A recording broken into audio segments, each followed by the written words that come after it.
Remura Software Private Limited and Bharat Electro Corporation Limited, and she has experience up to 23 years experience.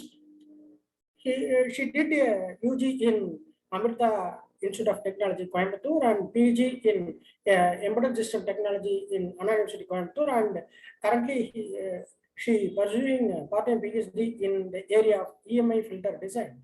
The area of expertise, high-speed PCB design, post-processing of PCB design, package system design, EMI and the SI analysis, power electronics, cross-functional analysis.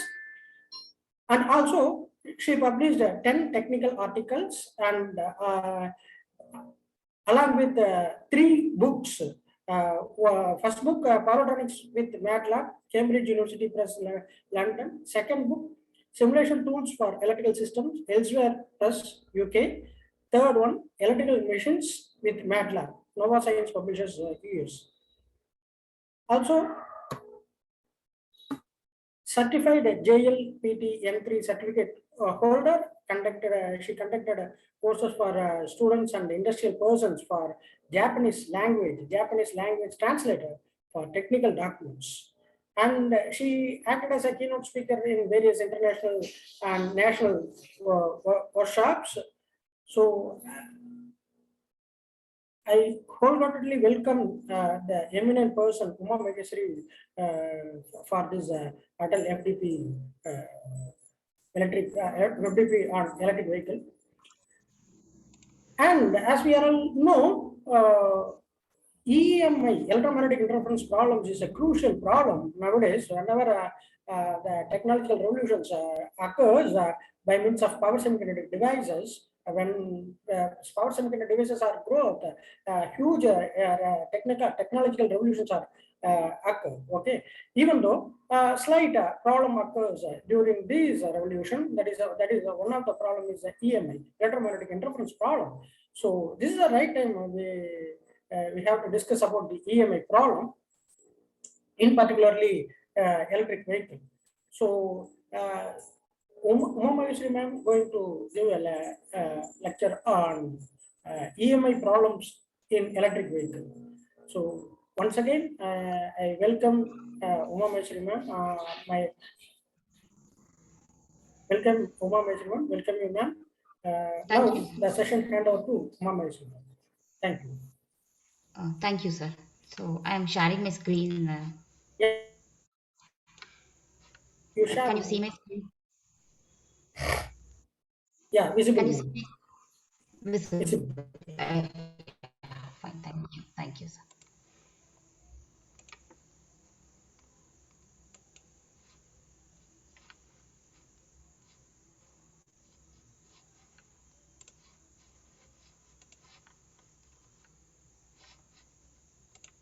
Yeah. So a very good evening to everybody present over here. After your working hours, you are trying hard to attend all this seminars, workshops like this. So this is really appreciated actually. So thank you very much for hosting this and attending this persons to eagerly waiting what will be happening in these areas, particularly in EVs side. So my presentation will be focused on only on EMI issues related to electric vehicles. Here, electric vehicles, you can say maybe this can be vehicle electronics or high speed PCBs present in the electric vehicles or high speed electronics area or whatever it may be. So all related to the electronics. So this can be applied to the electric vehicle electronics. You can correlate with this. So my agenda of this presentation is electromagnetic interference, about the fundamentals of this. We will touch upon small amount of the fundamentals of the electromagnetic interference and compatibility and how this will affect the electrical vehicles in the practical scenarios, as well as when you say the power electronics or electric vehicles or vehicle electronics, there will be a power converters with the help which is very mainly used for converting the power from one source to another thing, and it delivers this network to the high-speed electronic devices, which is dealing with the control system or whatever the IoT processor or whatever the things may be. So power converters is also very important in this electric vehicles. And some of the design strategies we will look upon that for mitigating these issues, this noise levels, and how we can measure that, how we can simulate, and how we can test, and how we can apply for the regulatory bodies. So those things and all we will have over some ideas about that after completing this presentation.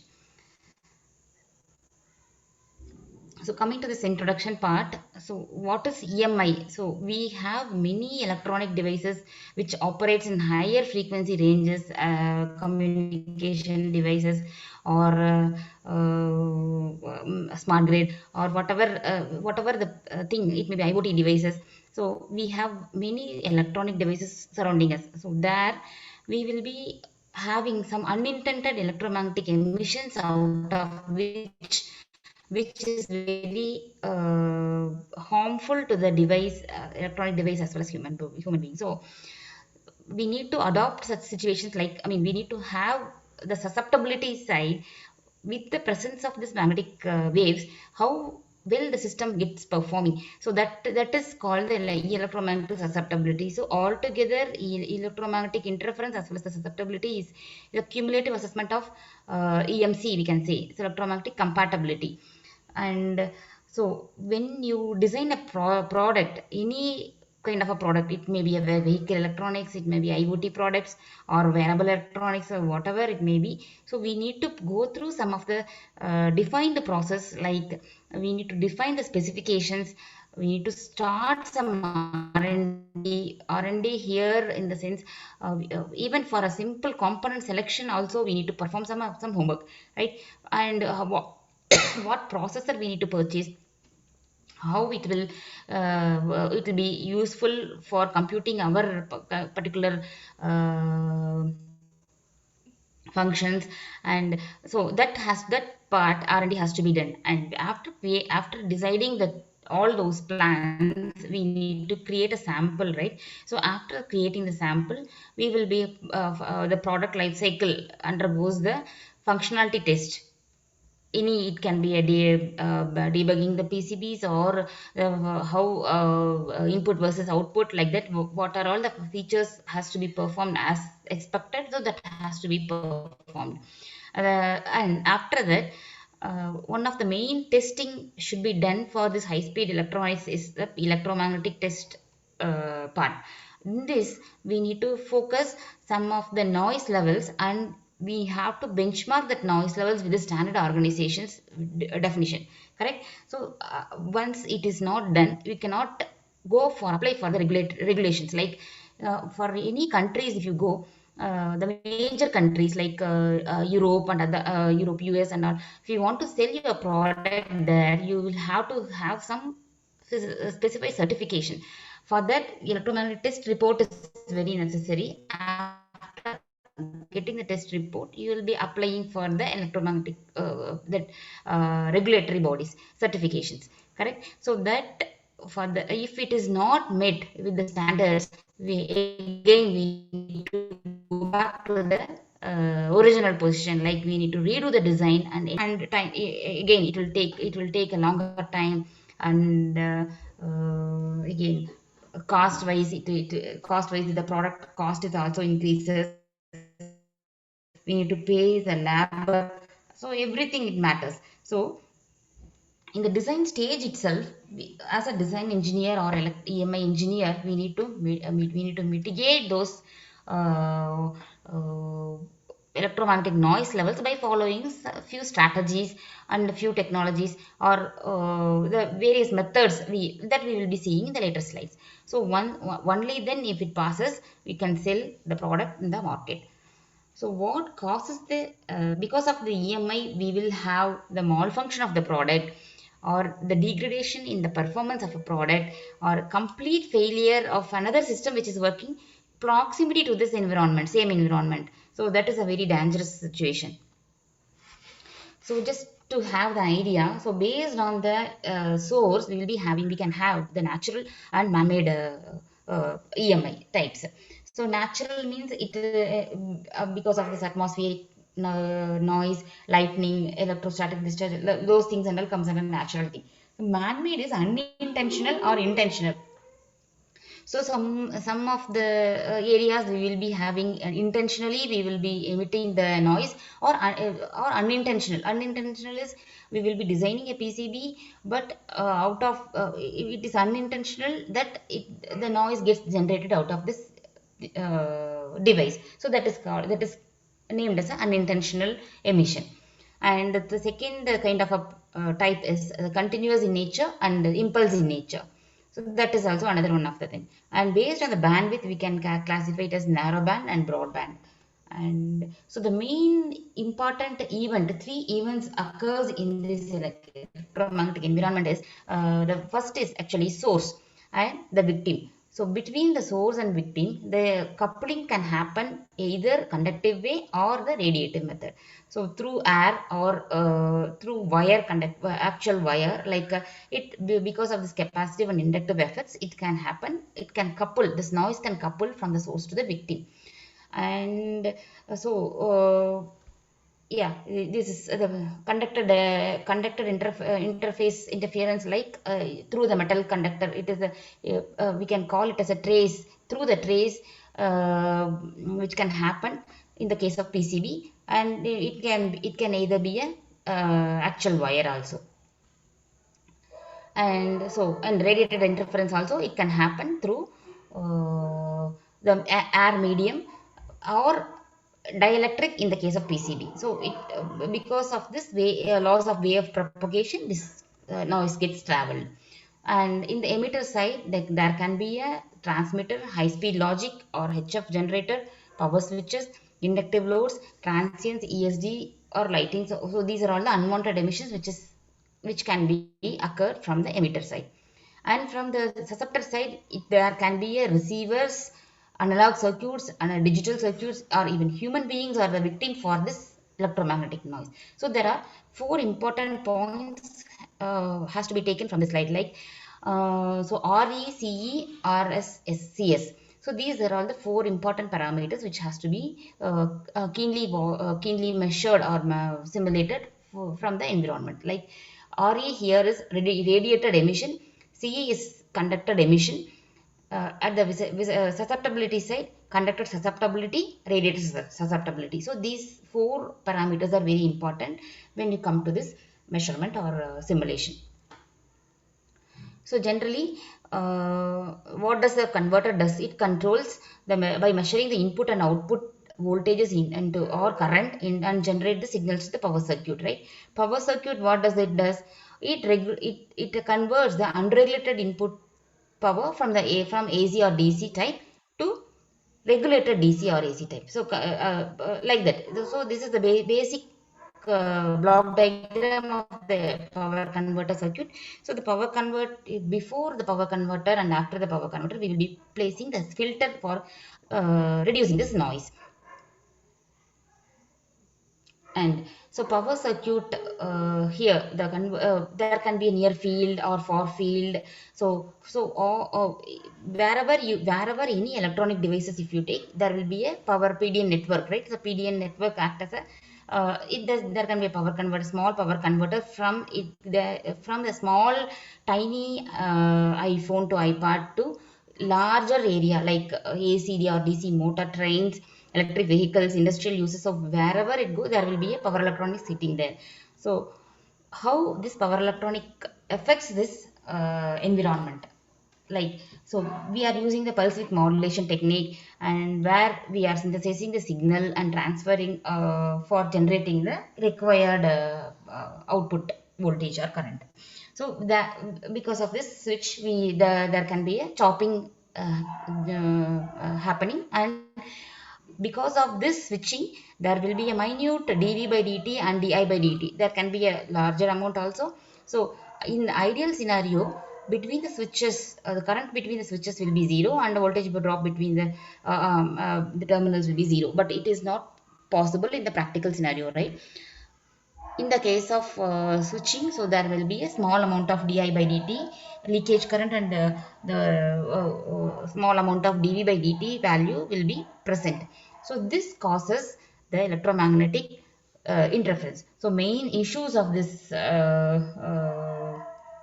electromagnetic interference is actually losses, EMI issues, and harmonics. So these losses and these three and are compromised with cost, size, and quality and efficiency. So if you want to have less loss circuit, so we need to measure the conduction and switching losses in the power switches, as well as the stray components and the losses in the controller. So these are all the major things.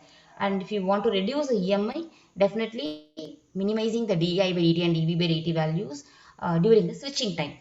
Over voltage power converters, because of this high di by dt value will happen. Similarly, high dv by dt may increase the significant leakage current in the magnetic elements, and the electric motors can happen. So how to reduce that? For decreasing this dv by dt and dvi by dt means increasing the switching time with increasing the losses, correct? So the other alternative is to reduce the stray inductance and capacitance. So this is the basic principles behind it.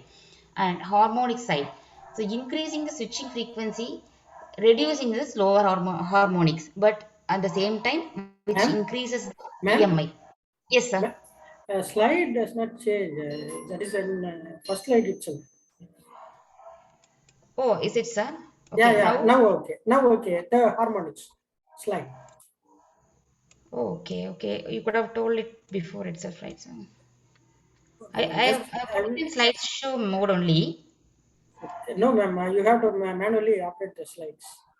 Okay, okay, fine. So, so all these losses, harmonics, and EMI all together, it is a, again trade-off between the components. Like we need to maintain switching frequency and reducing the di by et value or dv by dt value, so such that we need to have the minimized loss and EMI noises. And EMI research targets in power electronics is actually measurement and modeling of and simulation is a very challenging in this area. And the next challenge is developing the EMI filter. So this is another challenge that faces in the current industries. And for that, we need to understand the EMI issues in power converters or electronic systems, in general, electronic systems. So, analyzing switching transient in power converters as well as the electronic circuits. Considering the EMI in the beginning stage of the design, or compromise it with very less loss or lower order harmonics. So, that is also another challenge we need to face. Proper PWM technology has to be selected. Design of good magnetic elements such as inductors, transformers, that is another, again, it's another major area for designing the circuit. And the good layout of the PCB circuit. So that is also another important point to be adopted. And coming to this vehicle electronics, since this is the workshop is on vehicle electronics, so we will touch upon this vehicle electronics in broader way. Like smarter electronic systems, that is vehicle electronics, will helps us normally keeping the distance to distance, vehicle distance ahead, and automatically it can park the vehicle in the parking space. It will warn us in the danger situations, or in the traffic, or wherever it may be. So all these informations we will be getting only when various control units or functions well only in the inside this power electronic, I mean vehicle electronic system. And critical errors has to be detected at the right time, so that is very important point. So if the performance degradation happens, we will not be getting this critical error informations at the right time. So that is the point where we need to focus on this electromagnetic interference noise levels.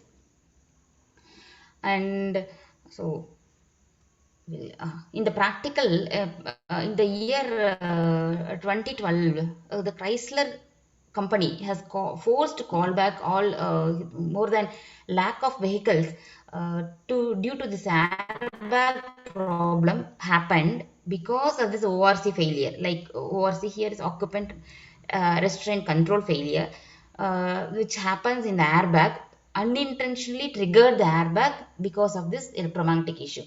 And in the year 2013, the Toyota had also forced to call back more than his 50,000 some vehicles because of this EMC issues, because of the failures happened in the, again, airbag control unit in the ASICS processor. Okay. Then similarly, in the year 2015, Mitsubishi also forced to call back their vehicles, more than 50,000 vehicles, because of this lightning control and windshield wipers failure because of this electromagnetic issues. Okay, so you can imagine how much loss would have happened for those tire players. And so because we need to maintain certain issues, like electromagnetic issues means we need to have a certain level of emission level we need to maintain. Otherwise we cannot completely avoid it, but we can mitigate those noise levels with the help of the various technologies, design strategies, etc. So like in the vehicle electronics there will be ICs, ECUs, right? So these and all, based on the environmental conditions, might lead to the functional failures, or not only the failure, the performance delay can happen. So because of all those things, it is very important to keenly note this topic actually. So the major four threats related to the susceptibility side is: one is power transient, the second is radio frequency interference, the third is electrostatic discharge, and the fourth is the power line area. So just we quickly touch upon this four threats. So threat one, power transient, it is actually a momentary burst of energy induced upon the power lines. Okay, so this can happen. This transient can damage or upset the electronic devices or systems or vehicle electronics. So as this as these electronic devices become faster and smaller, they became even more vulnerable to these transient spikes. So that is the point here. And the second threat is the radio frequency immunity side. So radio frequency transmitters, the onboard electronic systems may be exposed to the very high radio frequency noise levels. So the vehicles exposed to high vehicles like high powered radio stations or airport radar systems are all the victims for this. And so voltage regulators and the sensors, analog circuits sensors are actually the vulnerable to this particular threat. So just being designing the PCB with two-layer board will reduce this noise level at a most important way. The third threat is electrostatic discharge. So this discharge actually, so we all know this is a human being is a very what to say, they're very ready source of this ESD level. Correct. So with the minimal rise time, we will be hitting the higher current. This is very dangerous. Before when we release the PCB or when we release the device, any electronic device, this electrostatic discharge has to be tested prior. So because otherwise, so the research says like that the effects of this ESD can be felt up to 6 meters away from the source. That can be indirect or indirect way. So this is very important thing has to be noted. And here is a graph shows the ESD for the human body. So you can see that with the minimal nanoseconds, there are high current we can see. And so because of this ESD problem, we can have the two types of failures in the electronics devices or systems. One is catastrophic failure, and the latent failure. The next is the latent failure. So you can see here in the images. So it is a layer of a PCB where you can see here a junction melt could have happened because of this ESD. uh, and after this defect, actually the breakdown can happen or failure can happen, or the expected result will not be happening because of this melt in the junction, correct? So after this, the second is the latent defects, which is a performance degradation. So this may be not noticed actually, but later stages it can convert into the catastrophic failure, that is a permanent failure. So all these things we will not be knowing with, if you design with a higher layer of PCBs, we will not be catching those defects, but to avoid that in prior, we need to eliminate these ESD issues in the design, I mean in the release time itself. And the fourth threat is the power line failure. So vehicle can go almost anywhere, since the power lines are almost anywhere, right? So normally this is not a problem for microcontroller based systems, and very low level analog circuits can be affected by this stray and this magnetic fields effect. So that is also another threat. And so recent advancement in the power electronic side is high efficiency. So nowadays SI material has reached its maximum limit, so we need to have the higher efficiency and higher power density designs, right? So for that, alternative is actually WBG devices, wide bandgap devices, which has the higher frequency, higher efficiency, higher power density, higher temperature withstanding capability than the SI devices. So if you have with the higher efficiency here, means higher value of the switching speed.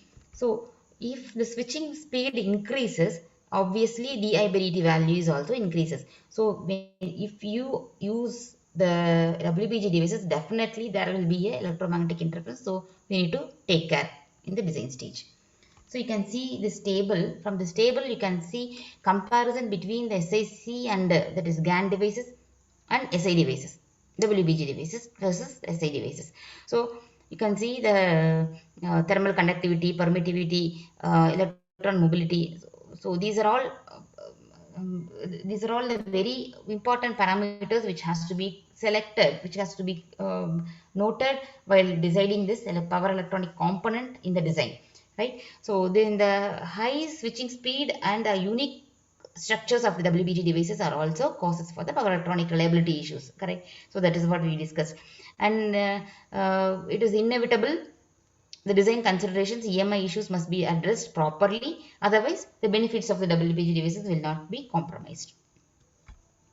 So to investigate this issue, like how the SI versus WBG devices to that can be done with the help of three cases, like switching frequencies. The case one is with the switching frequency FSW1, and turn on and turn off with a turn off time with no voltage ringing. In the second case is the same switching frequency but with a different speed, which is on time is great less than the off time, like turn on and turn off time is different, like okay. And the third frequency is higher than this case 1 and case 2, and the switching speed is same as situation 2, case 2. From this we can plot a curve like versus frequency versus noise. You can see that directly, like with the increase the switching frequencies of the WBG devices increases the spectrum of electromagnetic noise source. Then AMI noise generated by the WBG devices would be higher than the SI devices. So if you use WBG devices, definitely design strategies has to be followed in the PCB as well as the module level. And this is the EMI characteristics comparison between the systems with SI and WBG devices. Like you can see here with the switching frequency less than with the system of SiC devices less than 20 kilohertz for SI IGBT. But it is the same in the WBG devices. You can have up to 100 kilohertz switching frequency. So we have like voltage oscillation, switching speed. So various parameters are there for WBG devices to enjoy the higher efficiencies.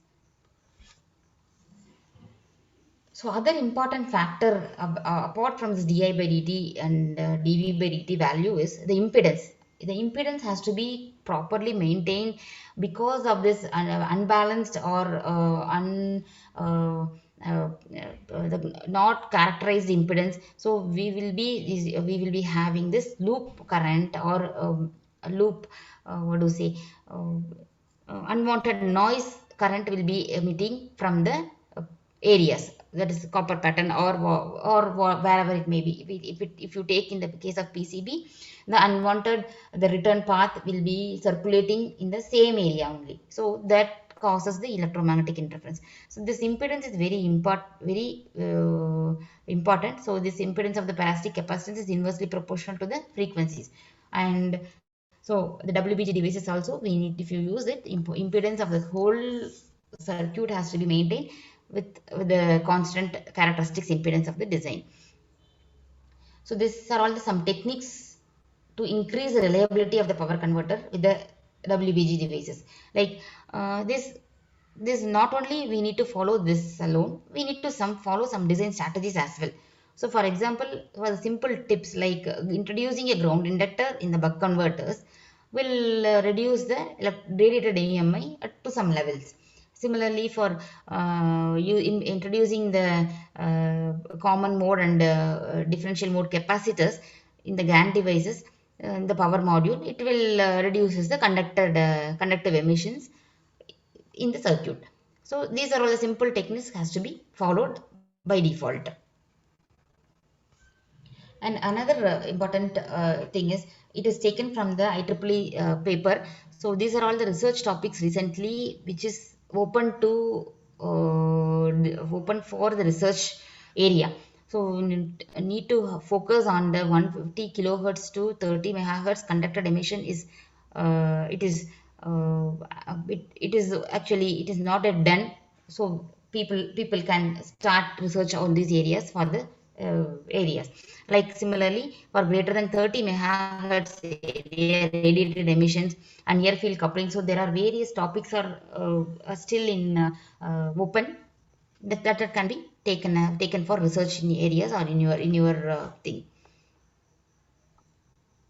So as a summary of till now, we have WBG devices, discrete devices, where we can make some Kelvin connections like a differential pairs, where we can send the signals, same signal in the positive and as well as the negative side, so that the noise will get coupled to each other.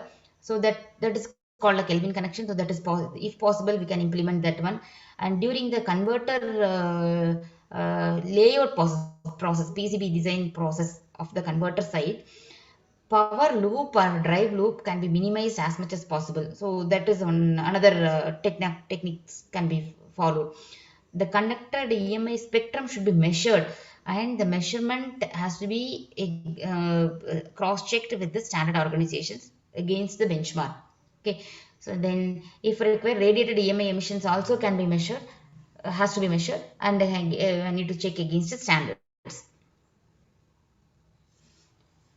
Coming to this automotive module side, we have various modules which is present inside this vehicle electronics, right? So electronic control units and other safety mechanics are present inside this vehicles, right?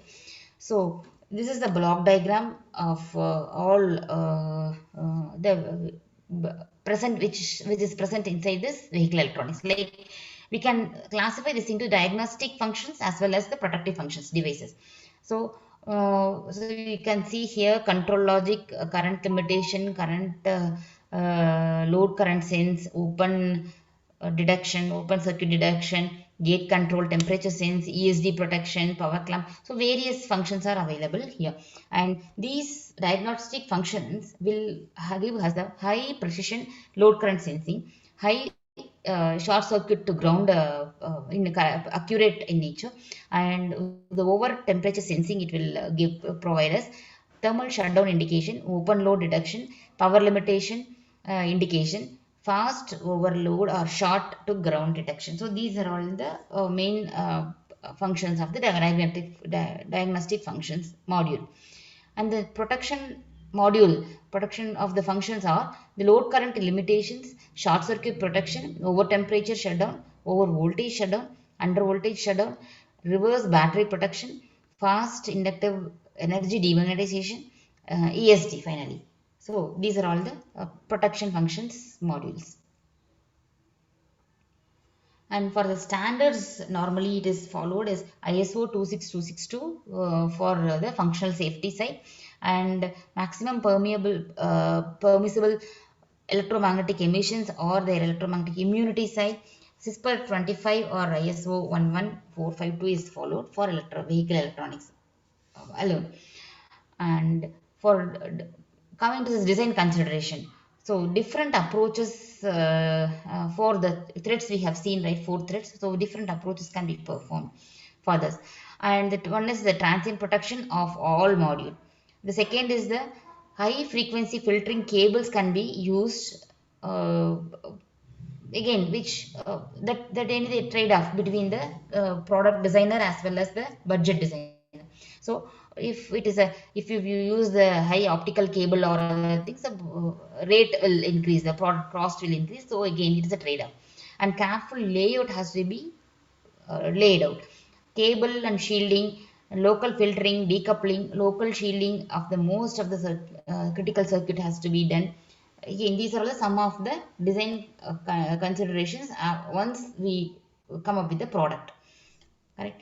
And in the uh, in the design side, inside the design, we can follow some of the precautions, like one is the converter topology analysis, where the hot conductor and equipotential conductor identification, and cabling control, risk of oscillations, immunity testing. So this these 4 things and all design stage precautions. So just we will go touch upon this individual thing. So converter topology analysis side, we the hot conductor is a piece of circuit submitted to high di by dt and dv by dt values, correct? So the stray capacitance between the dV by dt and the chassis ground must be reduced. So that is the ultimate aim, by using suppressing the localized capacitor, floating the hot heat sinks, increasing the distance to chassis ground, adding electrostatic shields connected to the DC bus. And the next one is the di by dt, that has to be reduced, right? For that, we can use the bus bars using sandwich switch structures, reducing the size of the loops. So these are all the simple techniques can be followed. So equipotential conductor. So as we discussed, the potential is very important. So it should be very low voltage drop has to be maintained, and the thickness side. So the best is a metal plate. So metal plate can be used as a short, but a short copper bar may be used for the conductor side. And the cable side, so as we discussed, the EMI mode filter on any external unshielded cable, it is a problem. So we can have a shielded cable, and all the filters should be connected directly to the same chassis. So that is another important point. And dirt and clean sides those filters has to be maintained correctly. And risk of oscillations, so the risk of oscillators increase with the fast di by dt. So that also, so in the some any H bridge may oscillate with if it is a poorly wired or poorly controlled. So in such case, the oscillation frequency typically appears to be 30 to 3300 megahertz.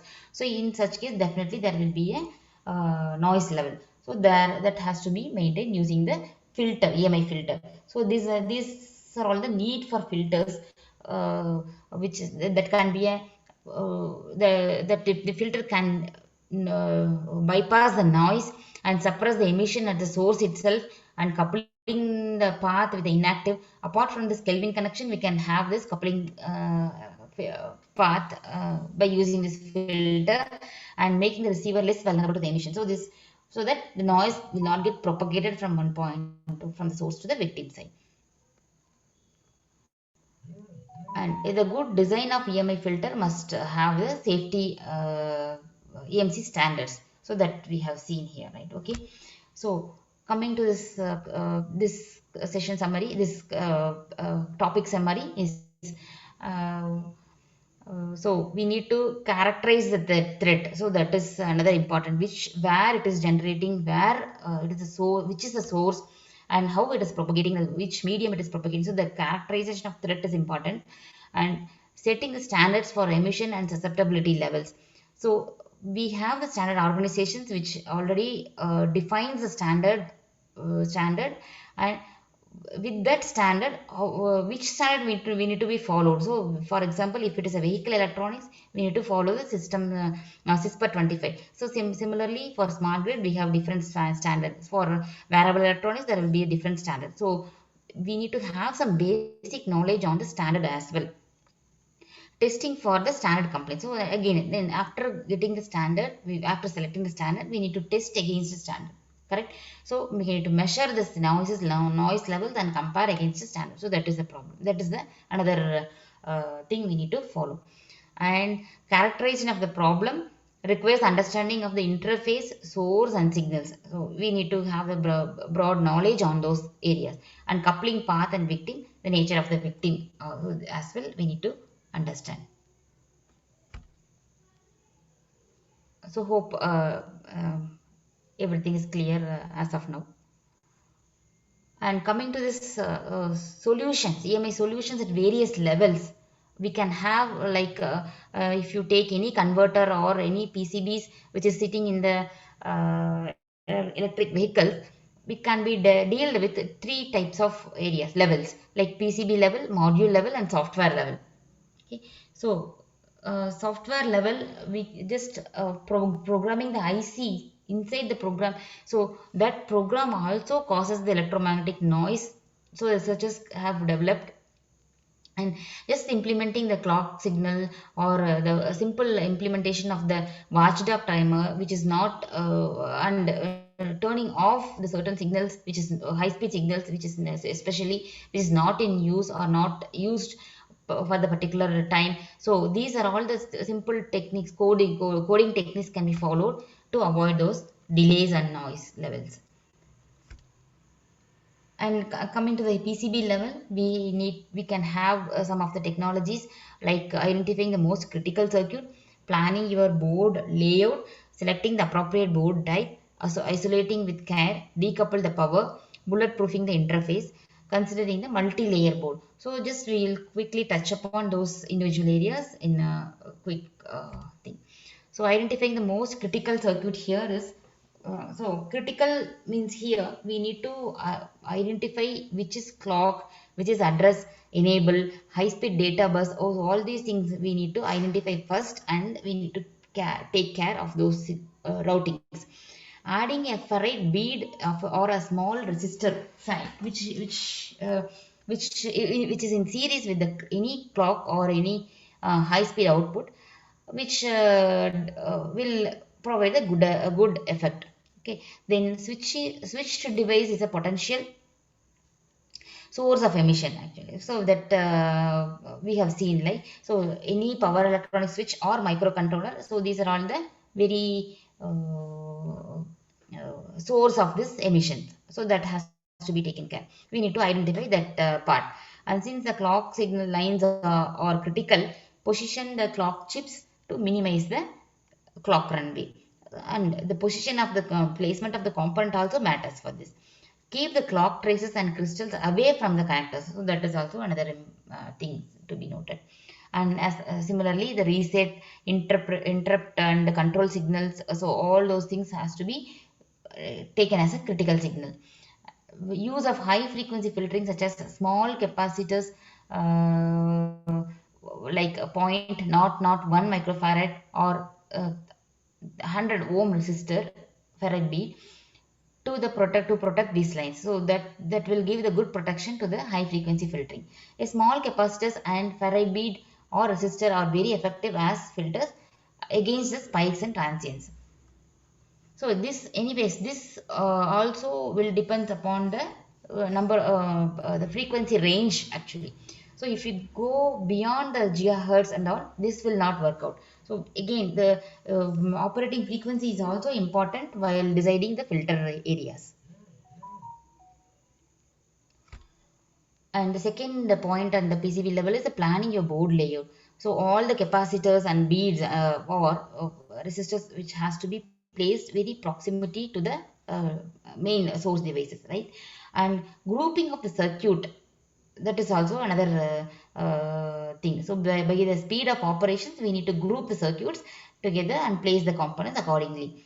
Use a special care with input and output circuits since they connect to the outside world, right? So like so in this slide we can see the good layout and the bad layout. So we in the good layout we have grouped the circuits based on the speed of operations, like power supply and the clock are different zone, and the lower logic speed is in the in between, and analog and digital converters, high speed logic and digital part and all that and all which placed in the separate zone.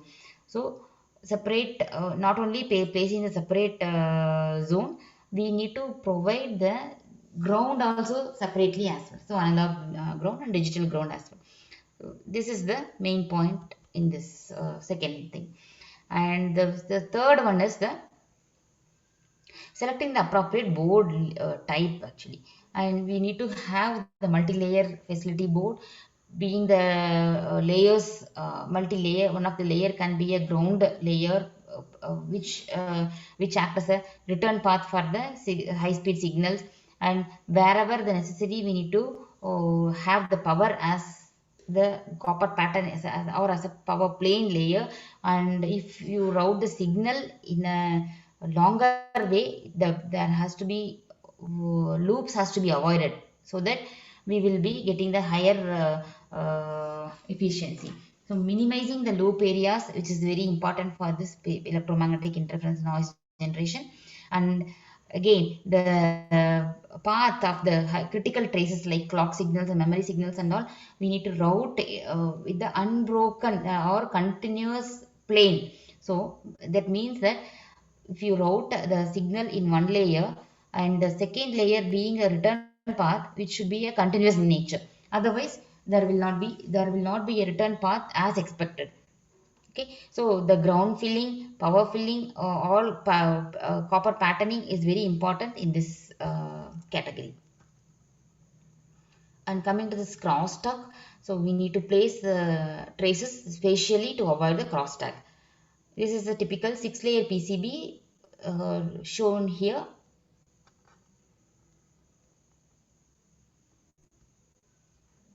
And the fourth point in the PCB level is isolation with care.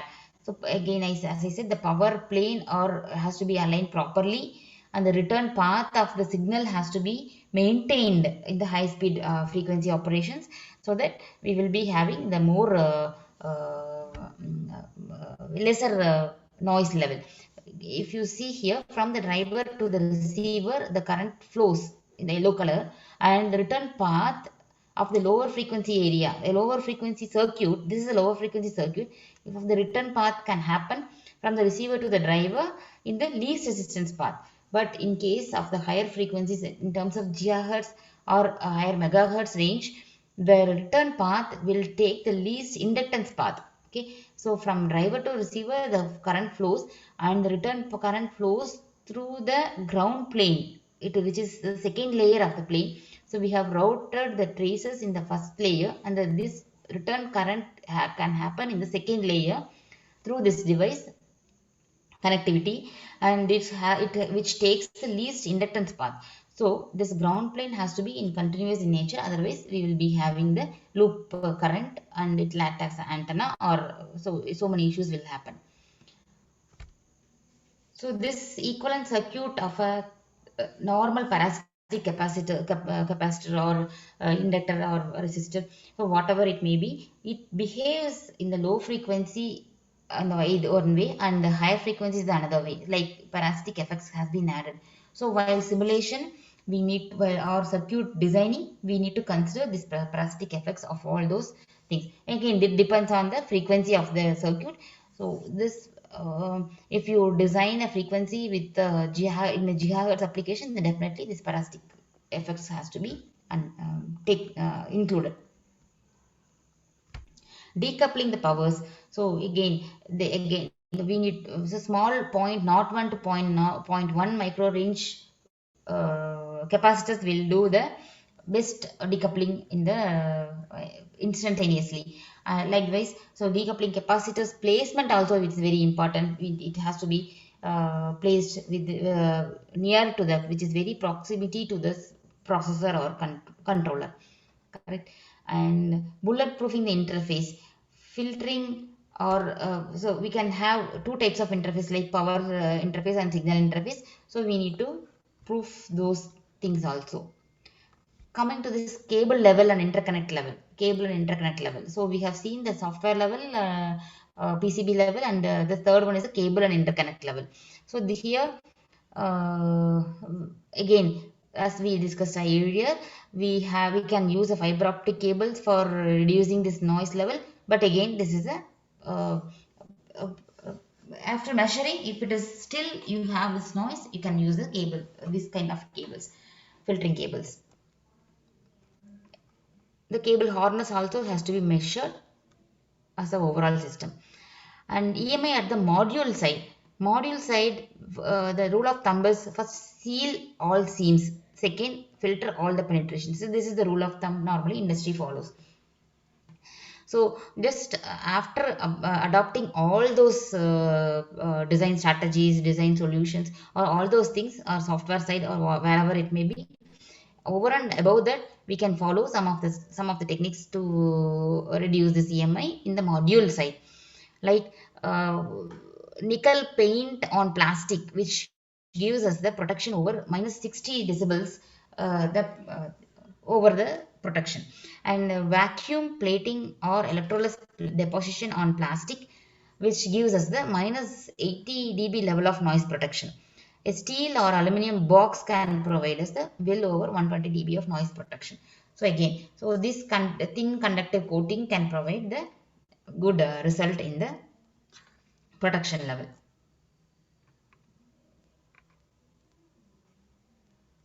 So till now, do you have any queries to clarify?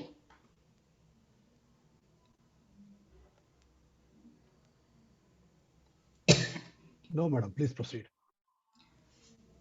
Do we have some break, or can I continue, sir? Yeah, yes, ma'am. We need some break. Shall we give a break, ma'am? Yes, sir. Since next is the next topic actually. Uh, So, yeah, uh, we will provide a short commercial, short break. okay, sir. Okay. Participants, short break after 5 minutes. Just once again, resume. Presentation resume. Okay. Topic is Our next topic is EMI EMC measurement. So, using two types, like simulation method, and as well as the laboratory method. So we can first do the simulation. After that, we can the if it is satisfied, the simulation results satisfied, we can go for the measurement after prototyping. So first, simulation side, we will see what things are happening.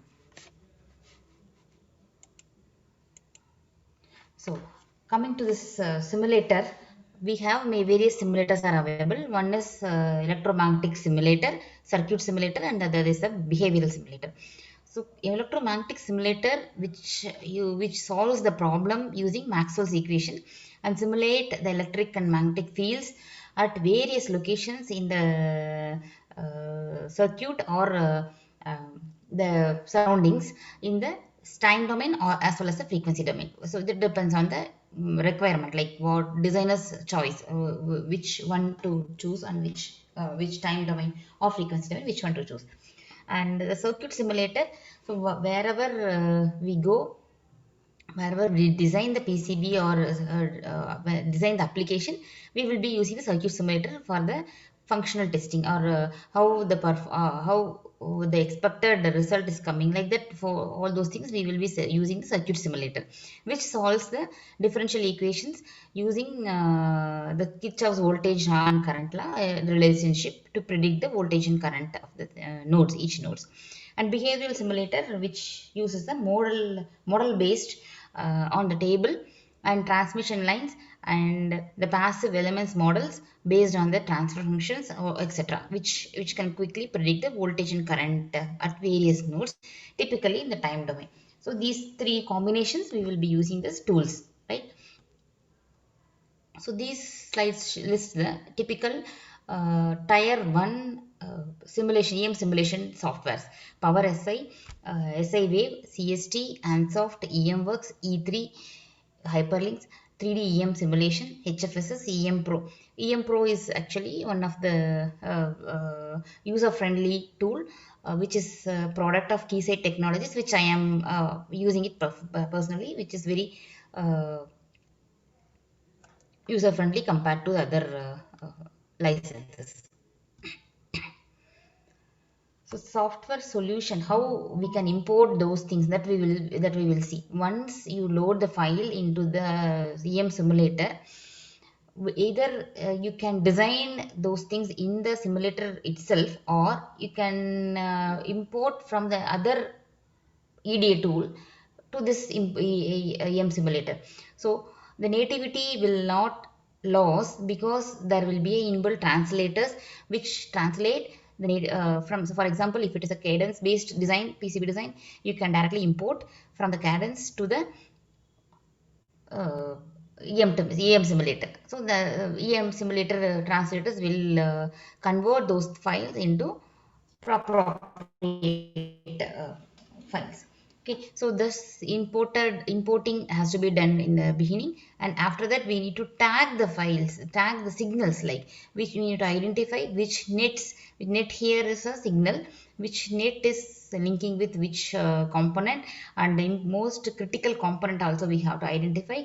So identify and set that we need to instruct the tool that these are all the important components where we need to focus on the source side or emission side, like that. We need to set the tool, we need to understand that, make the tool to understand, like the critical needs and other things. And critical components also, as I said, has to be defined in the EM tools. So these tools will work with the full wave simulation technologies, like momentum, or so various full wave simulation theories are available. So based on that method of moment, or finite element method, like that, various things can be addressed, and the problem can be solved using those techniques, which will help us to identify the gray areas of the design. Okay. In the hardware solution side, as we discussed, some shielding techniques can be done. Fabric over foam can be implemented. Electrically conductive filter for CM common mode and differential mode noise can be implemented.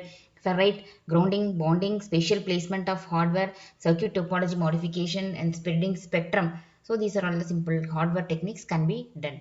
So after simulating, in the simulation we will be using the conducted emissions, right? So let me show you another tool. So that is ADS, which is this is the ADS tool, which is 2.5D simulator, which can be used as a to solve the to measure the to simulate the conducted emission in the various things. So let me open one particular board, which is imported from Cadence.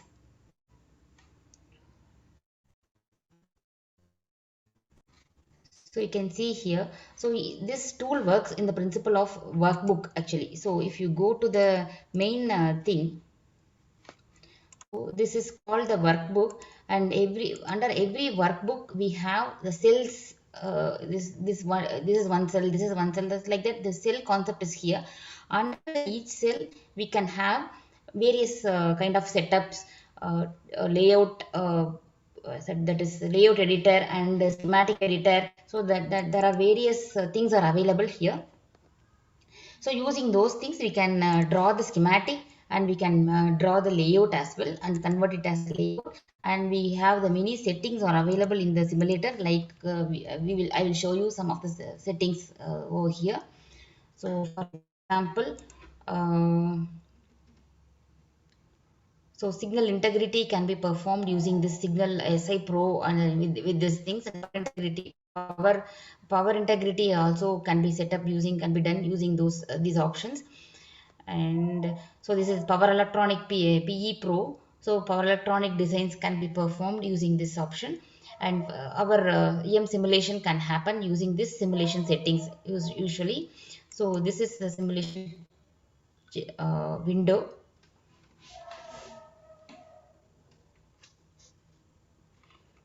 So you can see here. So this is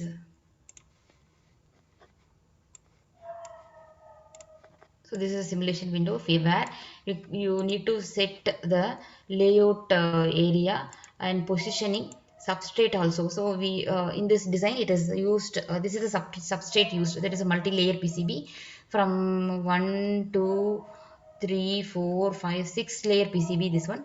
So here the definition of the PCB is given. So this is a through hole which is connecting from the top to bottom, and this is a small blind via. This is these two are blind vias. This is a buried via, like which connects only to the two layers which is connected to the top one in between immediate layer, and here the bottom and immediate layer. So these two vias are called blind vias. And this connectivity, this is actually another drill which is connecting between these two layers. This is called a buried via. So this is the trace area. This is the trace. So this is a layer name, COND, COND2, M1, M3. So these are all the layer names. So this is silk screen. So this is a substrate. It is set here, and FR4 is a core material for the PCB, and trays and other things are copper material, and the thickness is also given. So this is a dielectric trace between these layers is given here. And we need to set the port actually. So we need to set the port means using the port only we are sending the signals from transmitter to the receiver. So how we are measuring the with the help of port, we need to set for that. For that we can use this option. This is the port option where we can able to say, let me show you that. So if you click on this, it will automatically fetch the name, gives the name suggestion. And if you want to send this, if you want to take this signal, you can place the port here. And similarly, another port here. If you want to measure the signal here, we can put another port here. So based on that, which signal you want to simulate, that can be set as a port, and we can that port can be loaded here with the help of this window. Okay, so this is open open layout port editor. So this will help us to import those ports which has to be simulated for the signal of interest. Okay, then the frequency plan also we need to set which from start frequency PCB we have set it as a 10 GHz range. And the output plan, so what do you want to have the output, that and all it can be happen. We can set we can play around here like that. We have our other various models, and after completing all those things, there will be one button called simulate, which will give us the noise level with the help of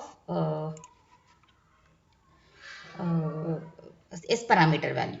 So here you can see the simulator will work on these three full wave simulation techniques: momentum microwave, momentum RF, and FEM. So these are all the simulators available the way. So it will take longer time. So can happen. We can measure the conducted emission and maybe.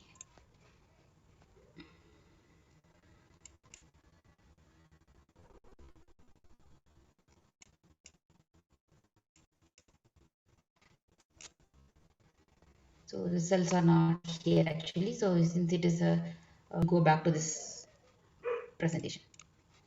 So this is then after measuring the conducted emission in the simulator tool, we will be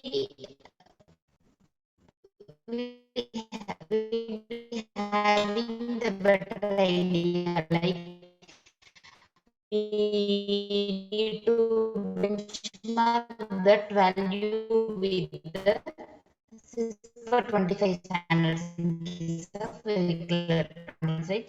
So if the vehicle electronic, if the standard says we need to maintain the noise within 40 so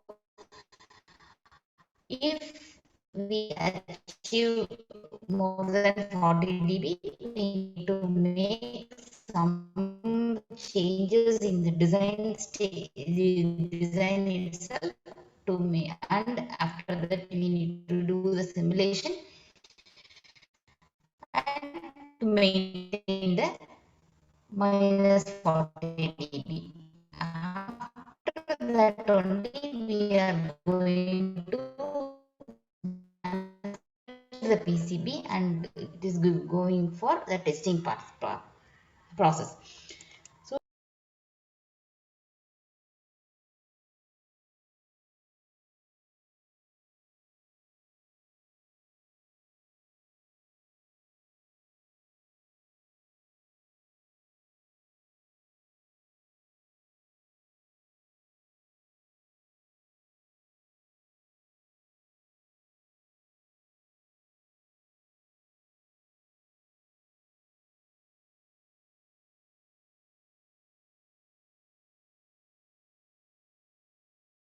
sorry, I had an issue in my, I think it's fluctuation. So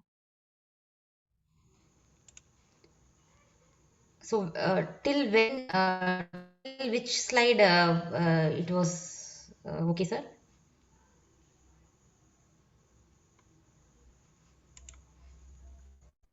Previous slide, ma'am.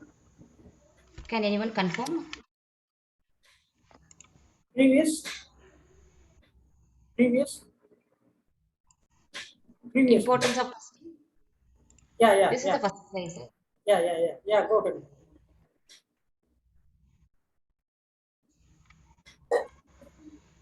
From here itself, it got stuck, sir. Yes, ma'am. Go ahead.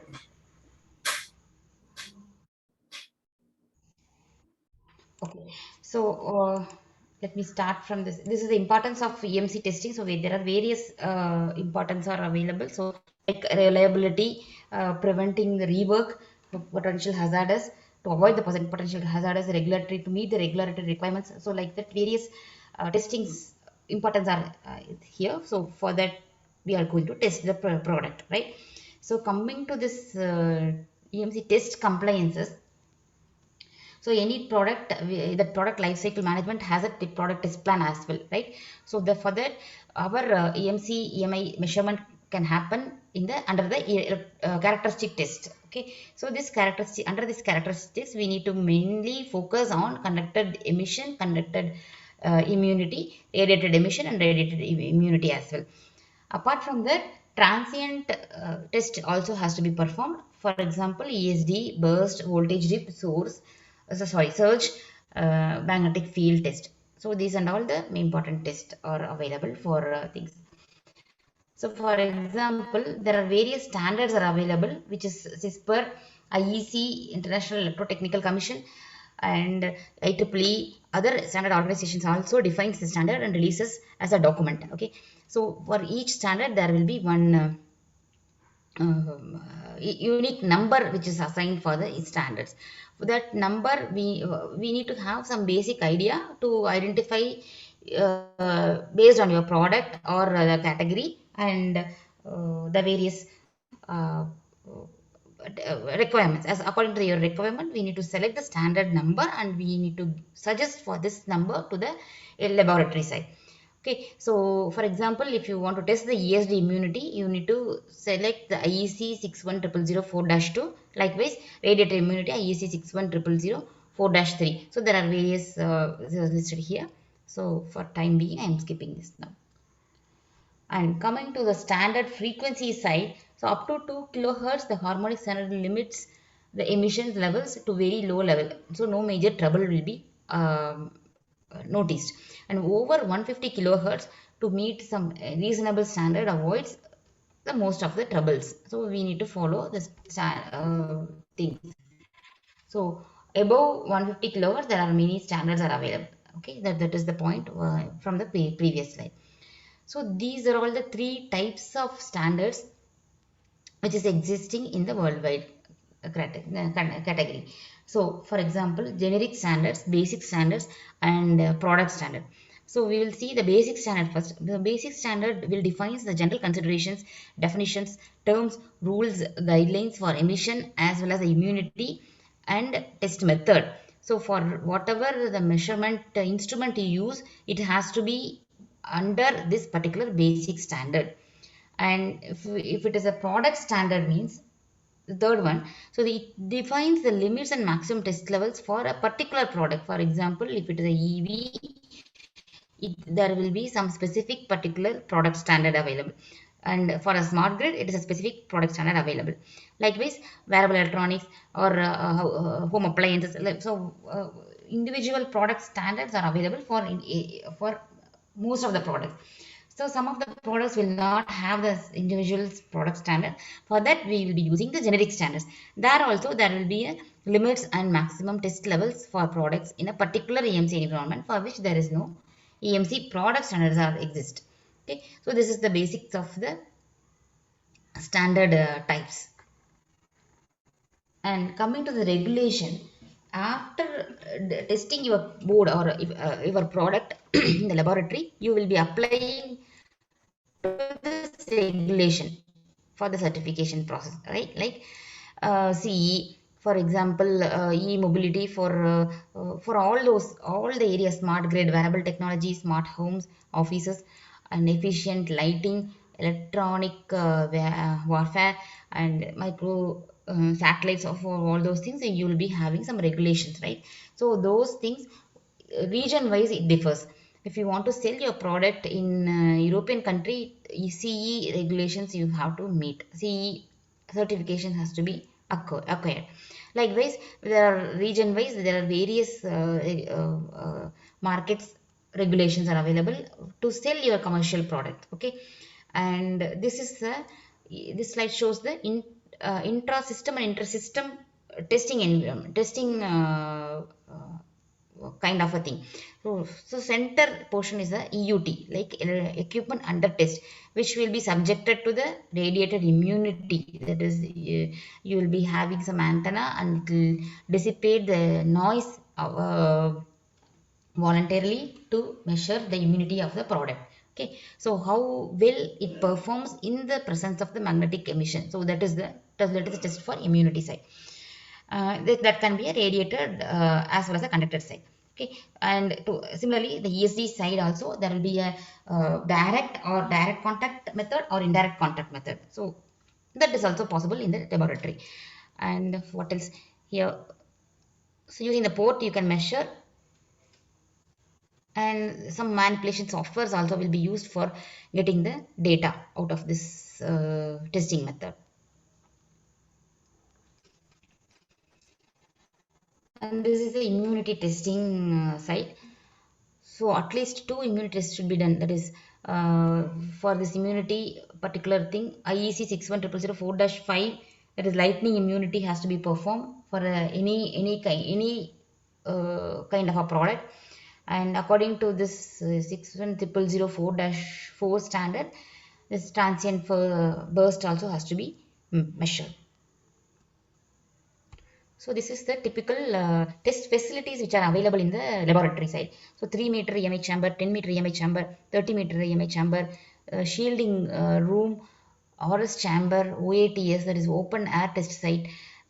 Here normally open air test sites will be in the hilly areas where you will not have any other interference signal of the other signals. Okay, so these chambers and all will be based on your product size and other requirement. The chambers will be chosen.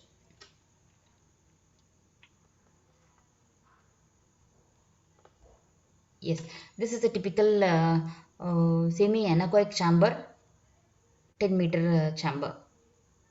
So you'll have some antennas pole and test table where you can place your device, and that can be rotated, or you can place your device in the with the specified height level where you, depends upon where your device will be installed. So all those simulations can be done using this chamber. So this is semi-anechoic chamber, 10-meter configuration. So same thing. So this is how the antenna will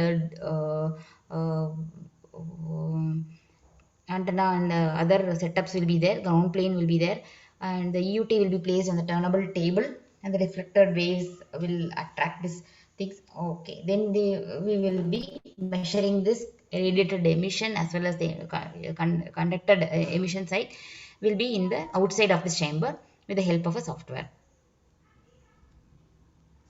So this is a RS chamber, radiated susceptibility chamber. IEC 61004-3 is used here.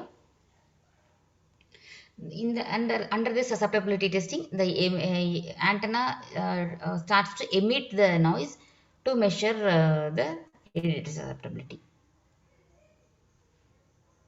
So this is the open area test sites, which are all are placed in the hilly areas, which is only measuring the radiated emission.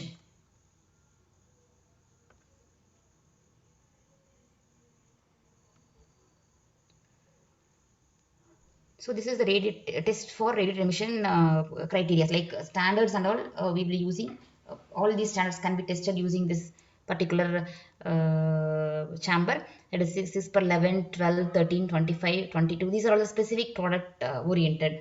And test facilities requires are OATS, equipments, EMI receiver, test antenna like loop, dipole, and others are turnable antenna, master, etc. It is required. So this slide shows the limitations, like this is a standard. We will be purchasing the standard, right? So this is the standard table will be sitting in the 6 per 11 or 6 per 12. So this is one of the table which is given here for the radiated disturbances level. So if you see here, there are class A and class B.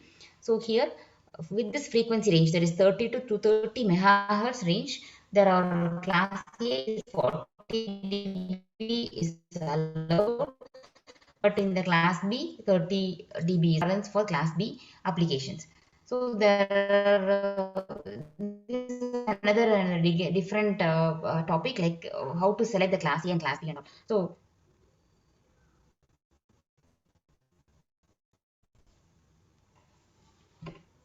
So the class B will be selected normally, where we will be having the continuous monitoring areas or continuous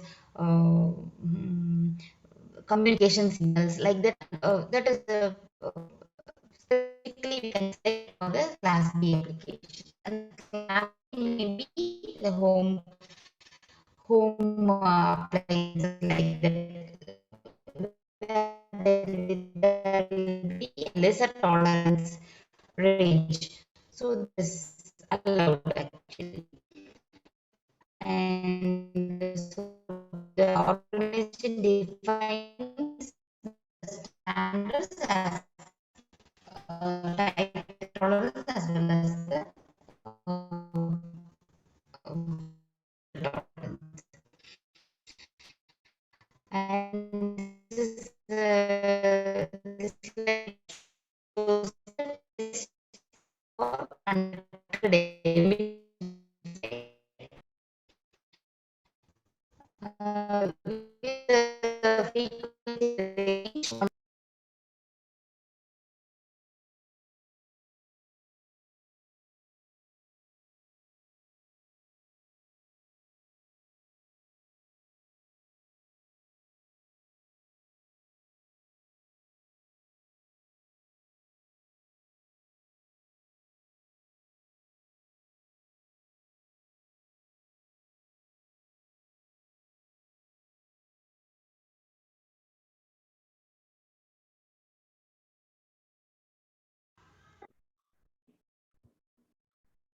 Okay. So, where we stopped, okay.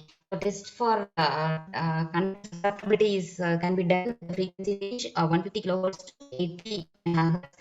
The facilities are required are shielding room, test equipments Ma'am, are amplifier, signal generator.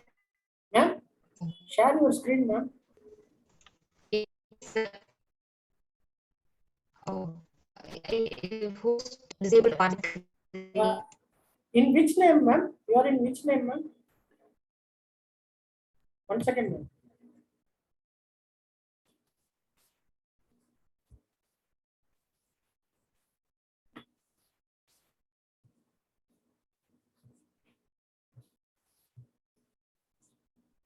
Ma'am, now you proceed, ma'am. Yes, I gave a co-host. Yes. Now try this.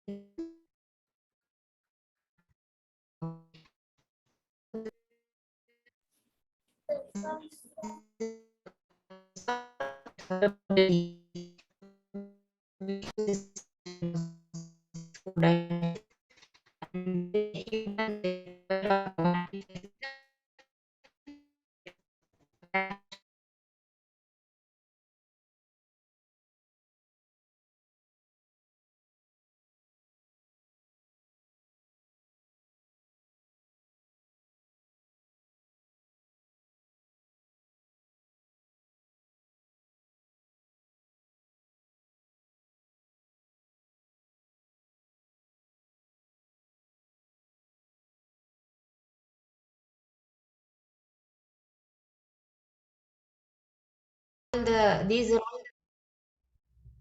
are all the instruments which is available, which can be used in the electromagnetic laboratories. EMI test receiver, oscilloscope, ESD generator, spectrum analyzer, LIS and network, signal generator, EFT surge generator. These are all the things which can be used in the thing. Based on the your testing, we can use the blocks. Okay, so this with this EMI noise will not only affect the electronic system, which affects the human organs tissues as well. So many researchers are going on to study this how this noise is getting affected in the human body. So one of the things is nerve system, visual system, and the immune system as well. So nowadays it is very important to develop a very good perfect immune system to withstand the all pandemic areas. And so as a electronics designer, we need to have the noise mitigated design. We need to design the noise mitigated design, and we need to follow the standards as well in order to avoid those effects on the electromagnetic fields. So with this I am closing this lecture, and please let me know if you have any queries to be clarified. Thank you, ma'am. Thank you. Thank you for your presentation. And participants, any queries, just raise your queries. Now I'm ready to do the answer. Participants, any queries?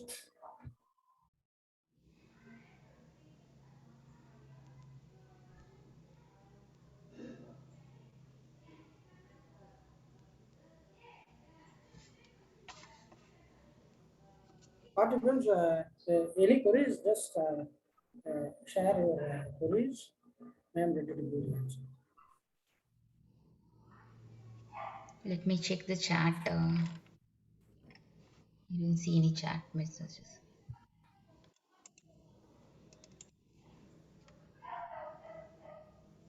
Ma'am, Yes, I have one doubt, ma'am. yes sir, please. As you said, whenever we are going with the higher switching frequency, the EMI problem get reduced, isn't it, ma'am? Yes. But as far as the switching loss concerned, whenever that will create some problem, ma'am. Whenever we are going with the higher switching frequency, switching loss is directly associated with the higher frequency. So the efficiency almost we get low when compared with low frequency, low switching frequency. Am I correct, ma'am? For this, what will be the solution for this one? As I said, it is a trade-off, sir, actually. So if you want to minimize the loss, or you want to minimize the EMI effect, or you want to minimize the harmonics. So based on these three, you need to play around actually. So for some signals, you need to trigger in the higher frequency, but there may be a less loss. Okay, so because of this di by dt value, you can define the, you can generate, I mean, you can design the filter. And so these three are all interlinked, as I said earlier. So these three things you need to work around, sir, actually. Okay, ma'am. Okay, ma'am. Thank you, So ma'am. what is your primary thing that has to be finalized? So whether it is a switching frequency or a loss or a harmonics, so that is the thing we need to decide while before doing the circuit design. Okay, okay, ma'am. Okay, ma'am. And also, you have mentioned about some additional elements, additional equipment, additional blocks for the EMI filter designing. That will also make a huge cost.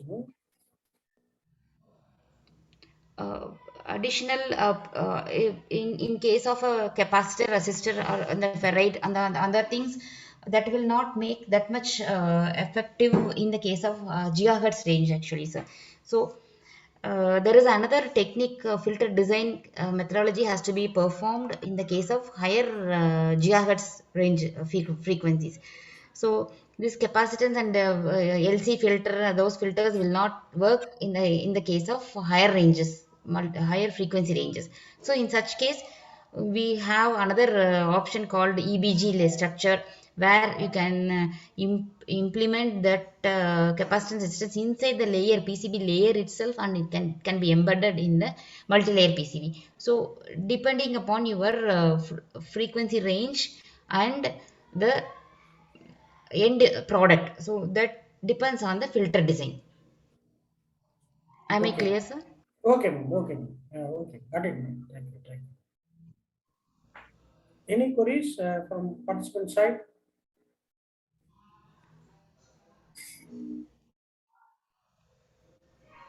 Okay, thank you, ma'am. Thank you for your wonderful presentation. A coin has two sides.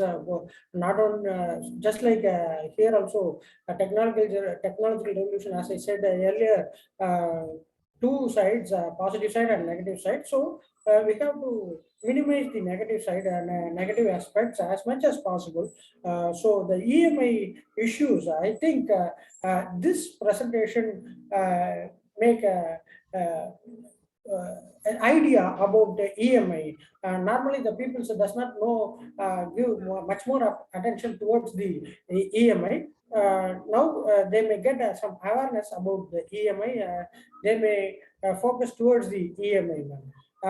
Thank you for your nice presentation. Nice presentation on behalf of me and also on behalf of every participants and on behalf of my Vivekananda College of Engineering for Women. Wholeheartedly thanks for your presentation. Thank you, ma'am. Thank you for your nice presentation. Thank you, ma'am. Thank you, sir. Thank Thank, you. thank you, Thank ma'am. you. Thank you all for the attending patiently. So thank you. Thank you, Thank ma'am. you, sir. Thank you.